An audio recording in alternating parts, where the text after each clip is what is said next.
புரட்சியாளர் டாக்டர் அம்பேத்கர் அவர்களின் 135வது பிறந்த நாள் விழா மற்றும் மாபெரும் ஊர்வலம் நலத்திட்ட உதவிகள் வழங்கும் விழா காஞ்சி மாநகரில் உள்ள கங்கைகொண்டான் மண்டபம் பெரியார் சிலை அருகே.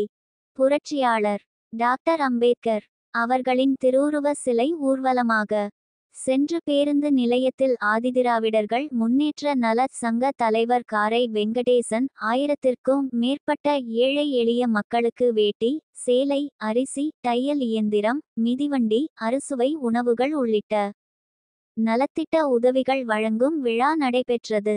இந்நிகழ்ச்சியில் ஜனகன் ஜெயபால் ஆதி திராவிடர் நல சங்க துணைத் தலைவர்கள் Orikkai N. David S M. Ponna Venkatesan, துணைச் செயலாளர்கள் ஜி.எம். ரவி, எஸ். சுகுமார், அமைப்பாளர்கள் ஆர்.வி. ஞானசேகரன், திலகம், கார்த்திகேயன், பாரத், செயற்குழு உறுப்பினர்கள் சாலபோகம் அருண், திருமாதாசன், ஸ்டான்லி, கோபிநாத் மற்றும் ஆதிதிராவிடர்கள் முன்னேற்ற நலச்சங்க நிர்வாகிகள் பலர் கலந்து கொண்டனர்.